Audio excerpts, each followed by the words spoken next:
Welcome to the Transformative Principal podcast, where we learn how to be an amazing educational leader. I am your host, Jethro Jones. Are you ready to be a transformative principal? I'm looking for about 10 people who are ready to do what it takes to lead with integrity, find balance, and take your school to the next level. If you're looking to improve your leadership in a measurable way, go to transformativeprincipal.org/mastermind to see if you qualify to join a group of like-minded people who are ready to be the best principals in the country. Welcome to Transformative Principal. Do you ever have those times when you meet someone and you think, that is a kindred soul, they get it, they're thinking the same things that I am, and I just want to be around them more? Well, let me tell you, that's how this interview with Scott Johns felt. And two powerful sets of interviews. The first one, we're going to talk about the first two aspects of Core 4, which is what Education Elements, the company that Scott works for, teaches about personalized learning. And the first one is focusing on targeted instruction. The second one is focusing on data-driven decisions. Great conversation, and the kinds of things that I've been hoping and dreaming about doing for a long time, and they're out there doing it. So you're going to love this conversation with Scott Johns, and I hope you'll share this with a lot of different people, because this is a powerful conversation about how to implement personalized learning in your school so that every kid gets exactly what they need. So thank you so much for listening, and as always, I appreciate you. Here's my interview with Scott Johns. Welcome to Transformative Principal. I'm excited to have Scott Johns of Education Elements on the call today, and excited to learn more about his company and what he does there and how he can help schools with personalized learning specifically. So, Scott, thank you so much for being on the Transformative Principal podcast. And is there anything else that you want to say about yourself before we get diving in? Yeah, thanks, Jethro. First, I just appreciate this opportunity to be able to talk through this Transformative Principles podcast. I think this is a really great opportunity to understand and to learn. And second, just want to say that I did not start off in education, but transitioned to education and spent several years in the classroom before working with the Clayton Christensen Institute, looking at a lot of innovative models across the country. And that led me here to Education Elements. So just a little bit about my background. Cool. And what did you teach when you were a teacher? Yeah, I was at the high school level and taught career and technical education courses. And so that spanned everything from accounting to digital citizenship to things like design, a whole gamut of different classes. Cool. Well, that sounds like it would be fun. I fondly remember my high school woodshop teacher named Mr. Wood. And he was great and definitely taught me a lot about many important things. So I know there are many students that I'm sure that you impacted their life and helped them make good careers out of what they had to get from you. So thank you for doing that. Can you talk a little bit about Education Elements and what that company does and what your role is in that company? Yeah, absolutely. So Education Elements is a company comprised of about 45 individuals. We are former educators, administrators, people who are just passionate about education. And we've been around for about 5 years now. We're based in San Francisco, but also have an office in Washington, D.C.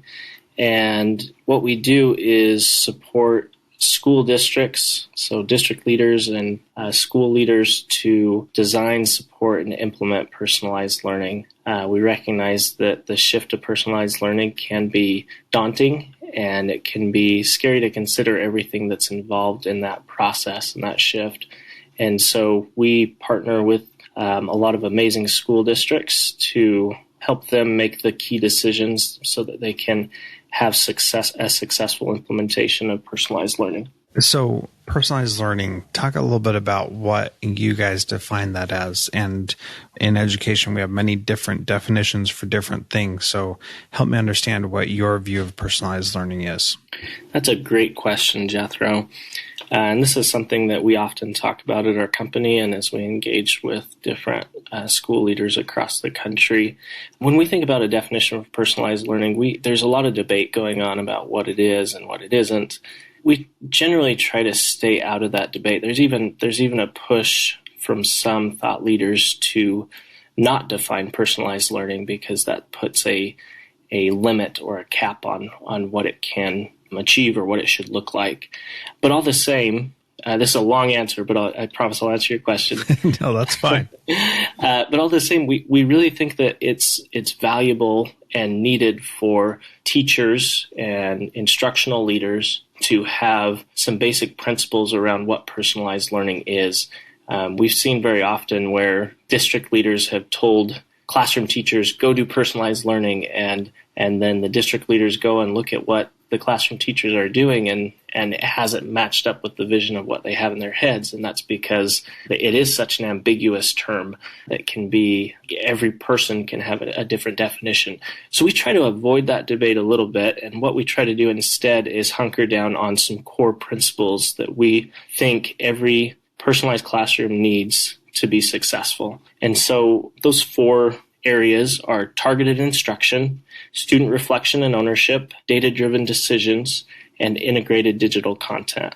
And I'm happy to talk through each of those if it's helpful, but let me stop there for a minute. Sure. I think that taking that approach of distilling it down into some core values or beliefs is a really good idea. And that's part of the frustration that I've had is hopefully all learning is personalized because it's about a person who's actually learning it, and defining more what it is, the targeted instruction, data-driven decisions, student reflection and ownership, and integration of digital content, I think is a really powerful way to describe it that helps somebody who doesn't know much about it and who may be seeing it coming as a mandate say, well, I can target my instruction, I can make data-driven decisions, I can have students reflect and take ownership, and then I can also bring in some digital content. I think it makes it much more manageable for someone to figure it out and find their place in it. So I think it'd be great if you could talk about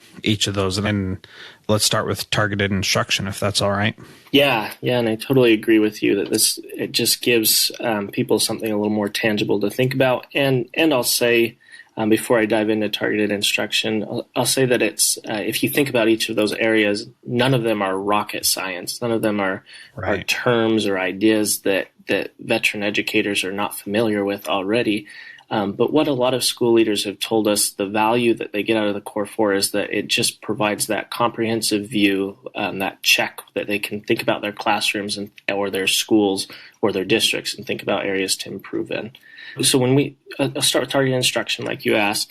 When we think about targeted instruction, the idea here is finding ways to break down what we commonly see, which is whole group instruction, to find opportunities to have smaller interactions with students, or I should say interactions with smaller groups of students and even individual students if possible. In a lot of places, we see this start as small group instruction, whether through a station rotation model or a flex model or whatever it might be, but finding opportunities to work with small groups and providing targeted instruction to meet their needs. We really advise teachers and work with teachers to use data to inform what those groupings should be and of students.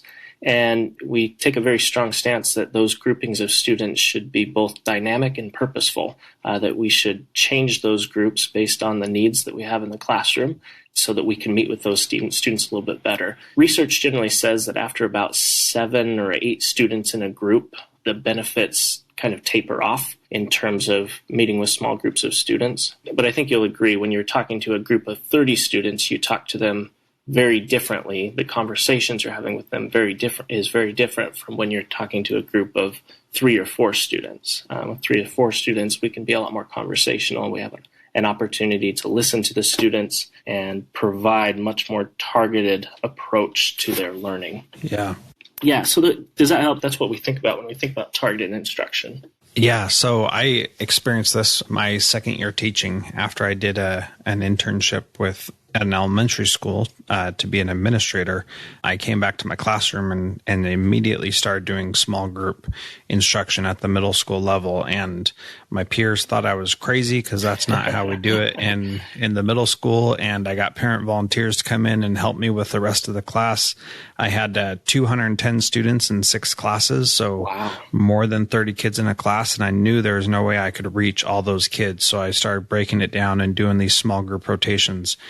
And I got to know the kids so much better. I got to know their skills and their struggles so much better. I got to spend more time with the struggling students on the things that they needed, and got to spend more time with the advanced students on the issues that they needed to be challenged on as well, which was just a fantastic experience. And the rest of the department was like, what are you doing? You can't do that. You have to teach the whole class all at once. And I was like, says who?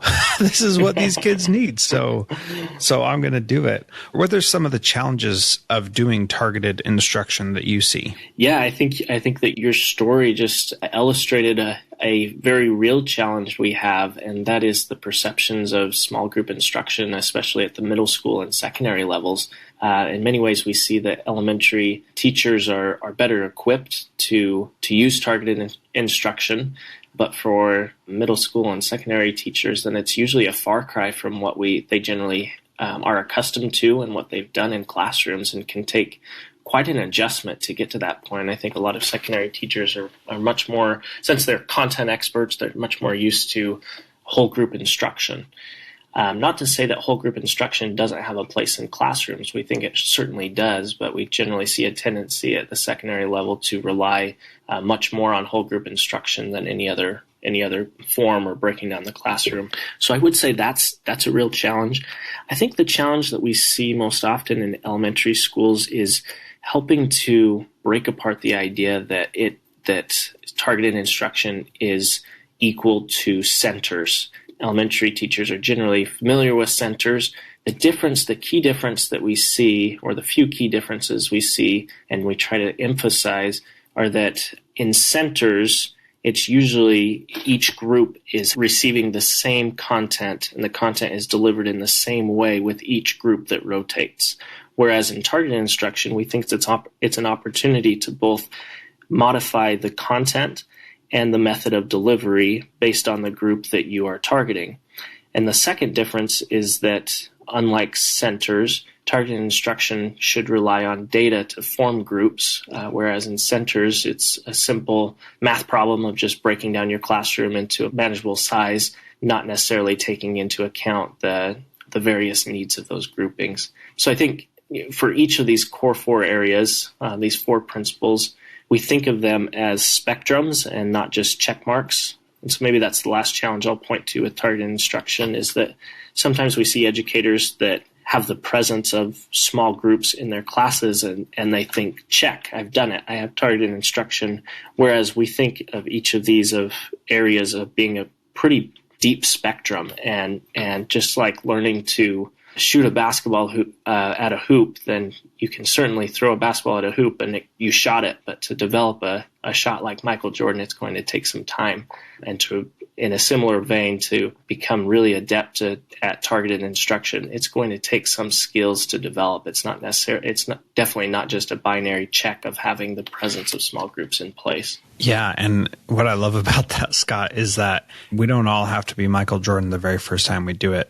And Absolutely. We all need to go through that process to become better at it. And I know for me, the first time I did it, I didn't know what I was doing, and I was trying to do the best that I could. And I, tried to group kids according to their needs, and didn't do so well the first time, and quickly figured out what I needed to do better.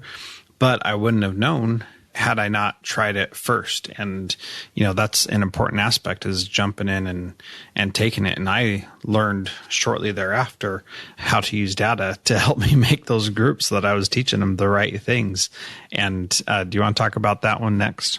Yeah, the use of data. Mm-hmm. Yeah, so I think this, like the other areas, I'll say, is not rocket science in and of itself. I think teachers are generally accustomed to data, but there's a few nuances or some things that we think about in terms of the use of data. And so just to point a few things out, we absolutely believe that data should inform instruction in the classroom.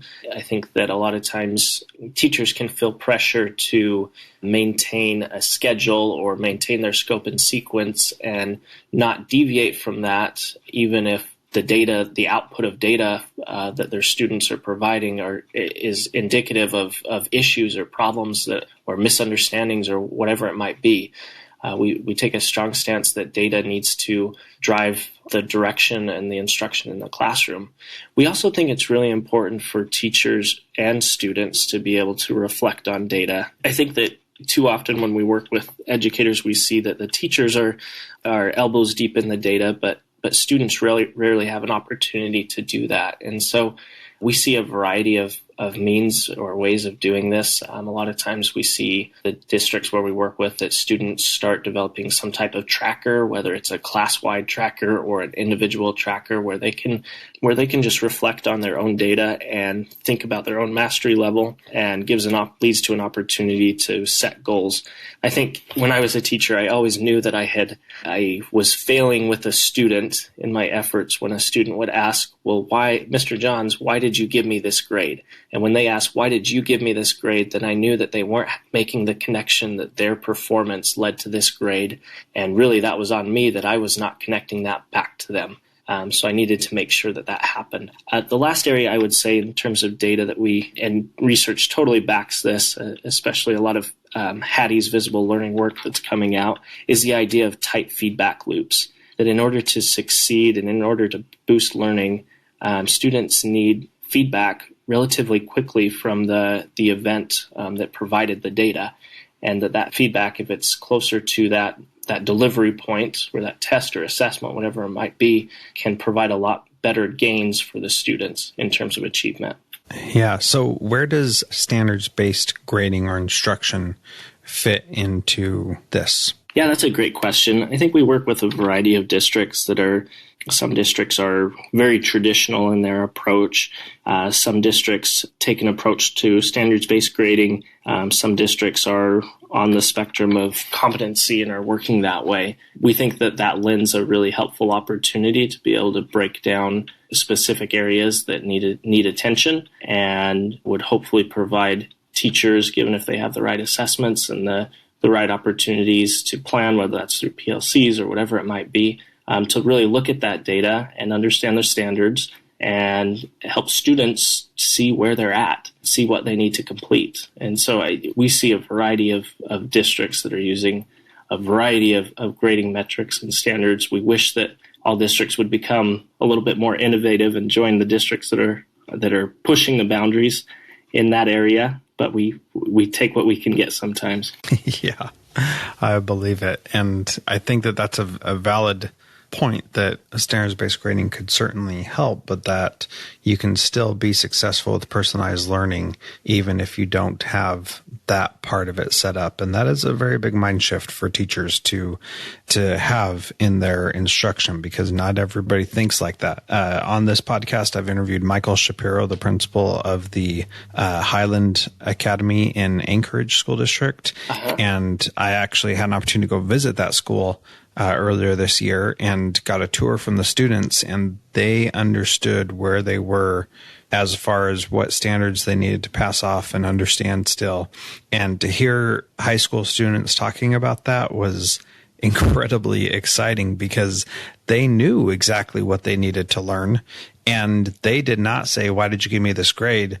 They said, what can I do to earn this grade and demonstrate that I understand what it is that I'm learning? And I just thought that was so cool to hear kids really understand it and own it in a way that was powerful and real, and not just they were saying that because a visitor was there.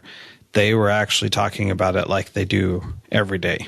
Oh, I love to hear that. And I think the neatest thing is to think about the impact that has on students in the long run, as they're able to really understand what success looks like, and they're setting goals and working to achieve that success. I think there's a lot of skills that are under the hood there that Mr. Shapiro has put in place for his students. Yeah, it's pretty amazing, to be sure.